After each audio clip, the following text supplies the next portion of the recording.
నమస్తే welcome to I dream నేను మీ Madhuri T20 ప్రపంచ కప్ లో సూపర్ 8 అంకం ముగిసింది ఎక్కువ విరామం లేకుండానే సెమీ ఫైనల్స్ కు రంగం సిద్ధమైంది గురువారం ఒక్క రోజులోనే రెండు సెమీస్ మ్యాచ్లు జరగనున్నాయి భారతీయ కాలమానం ప్రకారం ఉదయం 6 గంటల నుంచి తొలి సెమీస్ లో దక్షిణాఫ్రికా ఆఫ్ఘనిస్తాన్ ఢీ కొనబోతుండగా రాత్రి 8 గంటలకు మొదలయ్యే రెండో సెమీస్ లో ఇంగ్లాండ్ ను భారత్ ఢీ కొట్టబోతోంది ఇక టీ20 వరల్డ్ కప్ లో సెమీ ఫైనల్స్ కు రంగం సిద్ధమైంది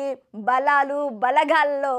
భారత్ ఇంగ్లాండ్ సముజ్జీలుగా ఉన్న నేపథ్యంలో ఎవరు పై చేయి సాధిస్తారన్నది ఆసక్తికరంగా మారింది విజయం సాధించి ఫైనల్ కు దూసుకెళ్లాలని ఇరు జట్లు పట్టుదలతో ఉన్నాయి ఇక టీ20 ప్రపంచ కప్ 2022లో ఇంగ్లాండ్ తోనే భారత్ సెమీ ఫైనల్ ఆడింది ఆ మ్యాచ్ లో టీమిండియాను ఇంగ్లాండ్ చిత్తుగా ఓడించింది ఇక 169 పరుగుల లక్ష్యాన్ని ఒక్క వికెట్ కూడా కోల్పోకుండా 16 ఓవర్లలోనే ఛేదించేసింది 2022 టీ20 వరల్డ్ కప్ కంటే ఇంగ్లీష్ జట్టు ఇప్పుడు మరింత బలంగా ఉంది ఈ నేపథ్యంలో డిఫెండింగ్ ఛాంపియన్ ఇంగ్లాండ్ను ఓడించాలంటే భారత్కు అంత ఈజీ కాదు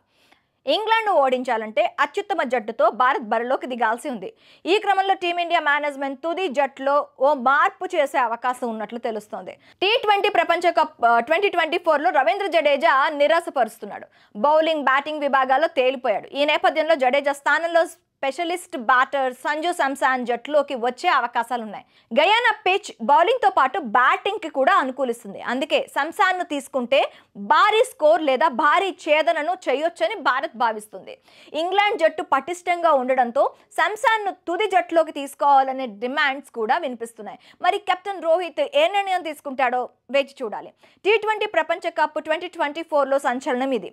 పసి కూనగా భావించే ఆఫ్ఘనిస్తాన్ తొలిసారిగా ఓ ఐసీసీ టోర్నీలో సెమీఫైనల్ చేరింది అంతర్జాతీయ క్రికెట్ మండలిలో పూర్తి స్థాయి సభ్యత్వ దేశంగా మారిన 7 ఏళ్ల వ్యవధిలోనే ఈ గంధ సాధించింది ఆఫ్ఘన్ జట్టు దేశంలోని అనిశ్చిత పరిస్థితుల దృష్ట్యా అనేక కష్ట నష్టాలను ఓర్చుకొని ఈ రోజు ప్రపంచ దృష్టిని ఆకర్షించిన స్థాయికి ఎదిగింది ఆఫ్ఘన్ ముఖ్యంగా వరల్డ్ కప్ వంటి మెగా టోర్నీల్లో హేమీలైన న్యూజిలాండ్ ఆస్ట్రేలియాను ఓడించి సత్తా చాటింది ఇకపోతే సంచలన ప్రదర్శనతో సెమీస్ చేరిన ఆఫ్ఘన్ ఈసారి స్థాయికి తగ్గ ఆట తీరుతో ముందంజ వేసిన సఫారీ జట్టు ఎలా ఎదుర్కొంటోంది ఈ మ్యాచ్లో ఎవరు పై చేయి సాధిస్తారన్నది ఆసక్తికరంగా మారింది బలాల్లో దక్షిణాఫ్రికాదే పై చేయి అయినా ప్రస్తుత పరిస్థితుల్లో ఆఫ్ఘన్ను ఎంత మాత్రం తక్కువ అంచనా వేయలేం ఈ పోరు హోరాహోరీగానే సాగుతుందని అంచనా రెండు జట్టుల్లో ఏది గెలిచినా తొలిసారి ఫైనల్ చేరుతుంది